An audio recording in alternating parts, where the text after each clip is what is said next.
morning students, welcome to Babanomics channel. Dear students, after a long gap we have been meeting again. So आज मैं आपको 11th class का concept समझाऊंगा that is called demand. Dear students, you know what is demand? Demand originates from desire. सबसे पहले हमारे अंदर Dzire आता है और डिजायर कुछ भी हो सकता है. वो डिपेंड करता है कि हमारा स्टेट ऑफ माइंड क्या है ना. हमने हॉलीवुड की पिक्चर देखी और एक रिवॉल्वर रखने की डिजायर की.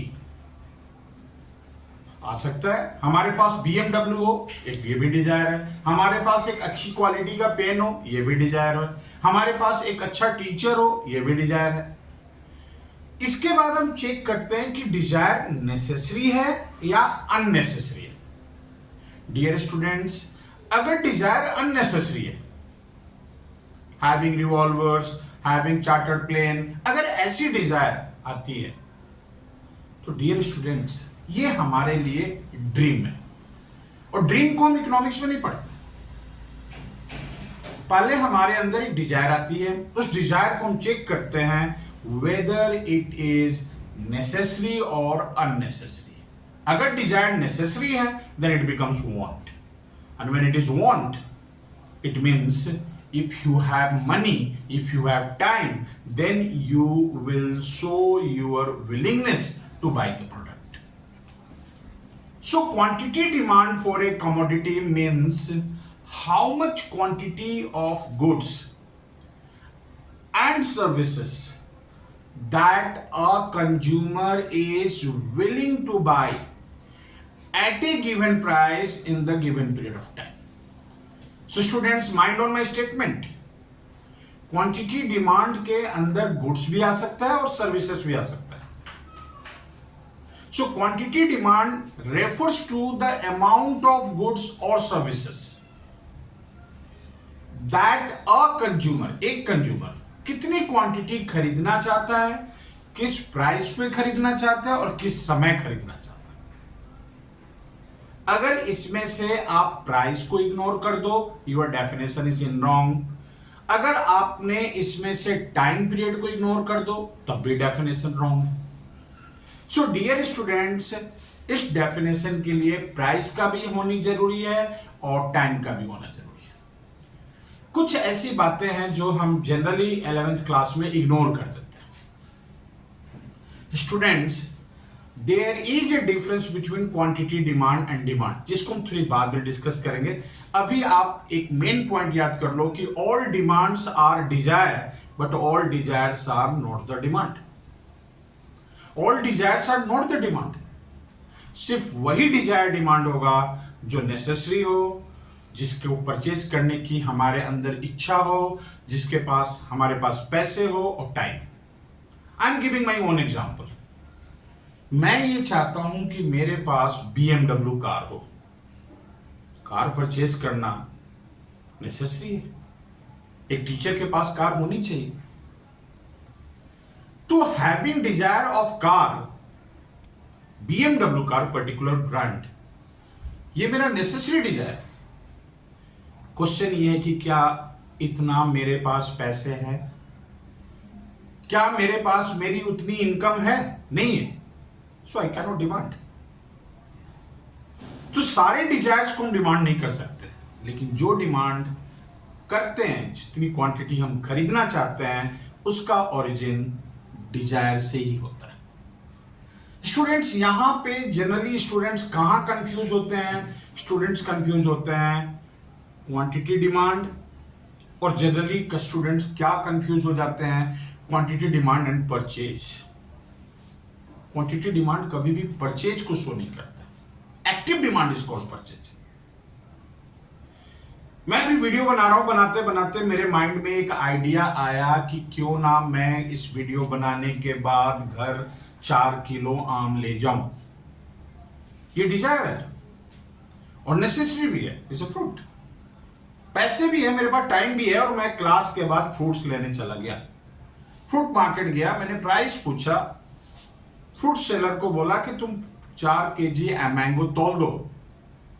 अब मैं 4 किलो आम खरीदना चाहता हूं, that is my demand, that is my quantity demand for mangoes. Suddenly A call comes from my family कि पापा मैंगो नहीं लाना, मैंगो बहुत ज्यादा है, मैंगो घर में पड़ा हुआ है. Did I purchase? नो. लेकिन जो परचेज करने की इच्छा थी उसी को हम क्या बोलते हैं? That is called quantity demand. Students, look at this equation. अब आप कितनी क्वांटिटी परचेज करोगे, कोई भी प्रोडक्ट कितनी क्वांटिटी परचेज करोगे, ये डिपेंड करता है डिफरेंट फैक्टर्स के ऊपर. Let's start. I am giving the example of Pepsi. Today is very hot, मैं पेप्सी पीना चाहता हूं, ये मेरी डिजायर है और ये नेसेसरी है. मेरे पास पैसे भी है और टाइम भी है. But the question is how many bottles of Pepsi I will buy? That depends upon, first of all, what is the price of Pepsi. Second, what is the price of related goods like Coke? It depends on what income, how many income I have. It depends on what is my taste. It depends on what is the fashion going on in market, and so many things. Dear students, these are the determinants of quantity demand for a commodity. So please mind on my statement. These are the quantity demand for a commodity. यानी quantity demand for Pepsi individually हर चीज से related है. अगर हम first factor को ले, price of Pepsi and quantity demand for Pepsi. Pepsi की जगह पे मैंने एक्स ले लिया, तो quantity demand for x is a function of P x. So students, आपने पढ़ा होगा जो फंक्शन में होता है वो इंडिपेंडेंट फैक्टर होता है और जो फंक्शन के बाहर होता है वो डिपेंडेंट फैक्टर होता है. अब आपको ये देखना है, इस लॉ को समझना है. The law says bye keeping other things constant, as price of a commodity increases, quantity demand for that commodity decreases, and as price of a commodity decreases, quantity demand for that commodity increases. This inverse relationship between change in price and change in quantity demand is known as law of demand. So dear students, मेरे statement में पहली बात मैंने क्या बताई? Other things are constant, जिसको foreign writers ceteris paribus लिखते हैं. एक लैटिन वर्ड है और सेट्रियस पैरिबस का मतलब होता है other things are remaining constant. So dear students, law of demand price और क्वांटिटी के बीच एक इनवर्स रिलेशन बताता है. और वो इनवर्स रिलेशन ऐसा नहीं है कि डिमांड पहले चेंज होगा. इनवर्स रिलेशन एग्जिस्ट कि जब प्राइस पहले इंक्रीज होगा. ये स्टेटमेंट याद रखना, बच्चे बड़े कंफ्यूज होते हैं.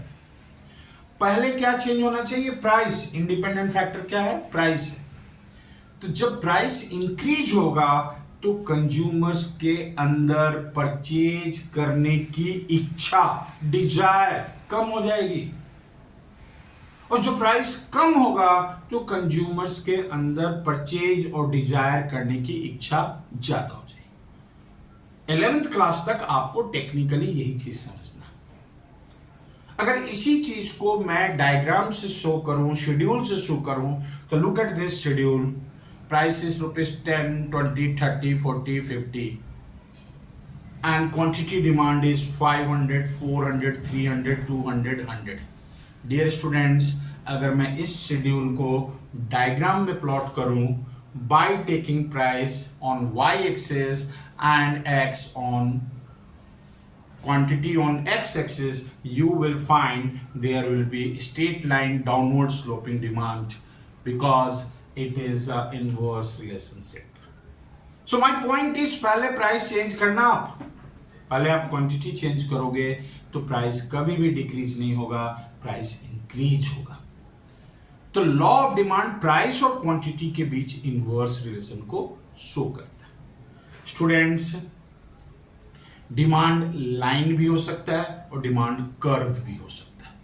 Okay, demand convex sloping curve भी होता है और डिमांड स्ट्रेट लाइन भी होता है, so don't get confused. Okay, depends on कि law of demand depends on following assumptions. अब एजम्पशन की बात आ गई, कंफ्यूज नहीं होना है। आपके इक्वेशन में प्राइस को छोड़कर जितने भी फैक्टर्स थे उस सारे के सारे फैक्टर्स को कांस्टेंट होना पड़ेगा, और वही आप लॉ ऑफ डिमांड का एजम्पशन है। प्राइस को छोड़कर बाकी के कौन से फैक्टर थे? Prices of other goods, related goods, secondly income of the consumer, secondly taste of the consumer, fashion. अगर ये सारे फैक्टर्स कांस्टेंट हैं तो लॉ ऑफ डिमांड इंप्लीमेंट होगा। अब बात आती है कि लॉ ऑफ डिमांड कहां इंप्लीमेंट नहीं होगा, इसका एक्सेप्शन क्या है? अगर वॉर हो जाए तो कोई जरूरत नहीं लॉ ऑफ डिमांड इंप्लीमेंट होगा। अगर आने वाले समय में फ्यूचर प्राइस कम हो रहा हो तो हम अभी डिमांड कम करेंगे, बाद में डिमांड ज्यादा कर लेंगे, वहां लॉ फेल हो जाता है।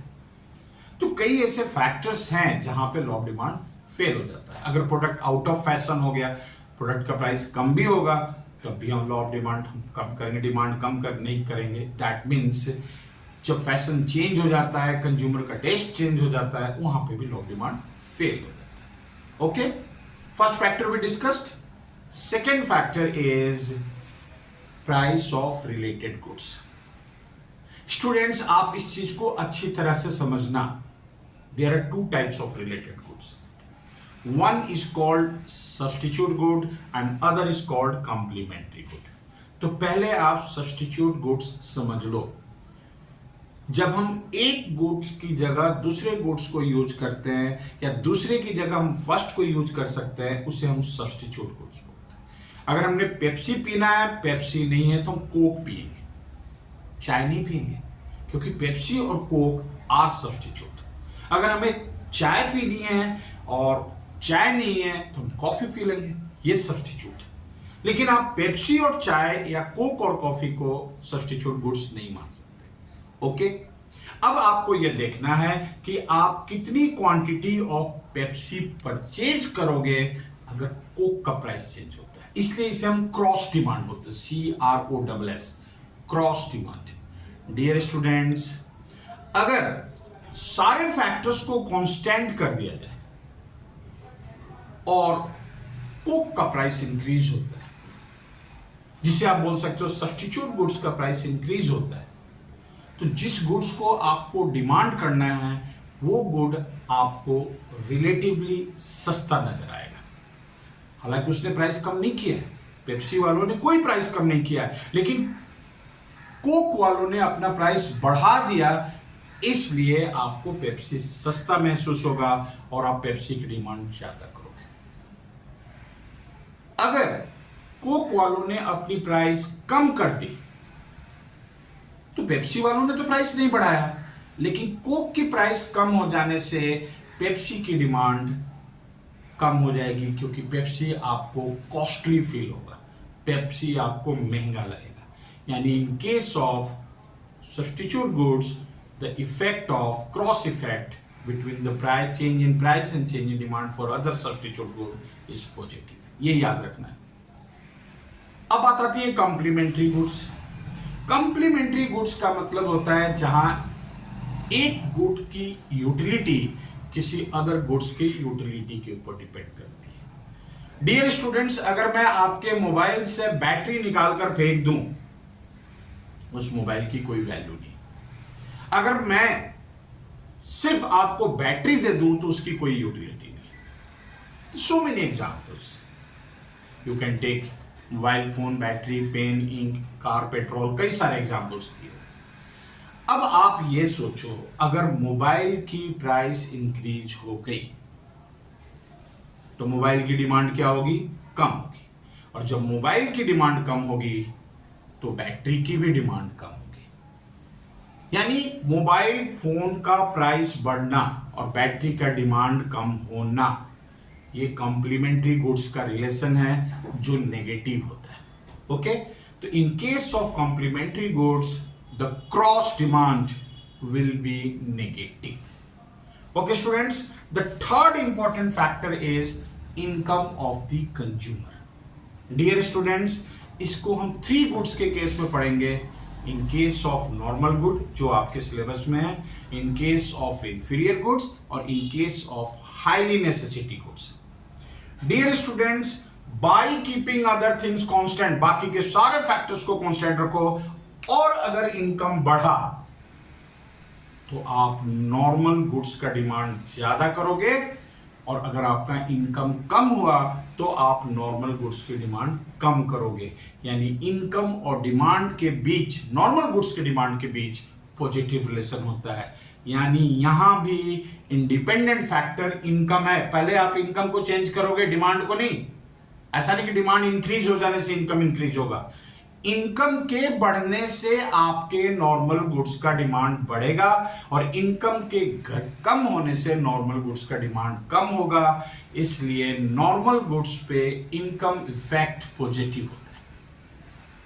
Okay, but in case of highly necessity goods like salt, life saving drugs, कई ऐसे चीजें जो हमारी जिंदगी के लिए अति आवश्यक है, वेरी वेरी नीडफुल, तो अगर मान लो इनकम इंक्रीज होगा तो सॉल्ट का डिमांड सेम होगा, और अगर इनकम डिक्रीज भी होगा तब भी सॉल्ट का डिमांड सेम होगा। यानी दोस्तों, इन case of highly necessity goods income effect will be 0, but if you talk about that is called inferior goods, तो जब आपकी इनकम बढ़ेगी तो आप इंफीरियर गुड्स का डिमांड कम करोगे, और जब आपकी इनकम कम होगी तो आप इंफीरियर गुड्स का डिमांड ज्यादा करोगे। यानी इंफीरियर गुड्स में इनकम इफेक्ट नेगेटिव होता है।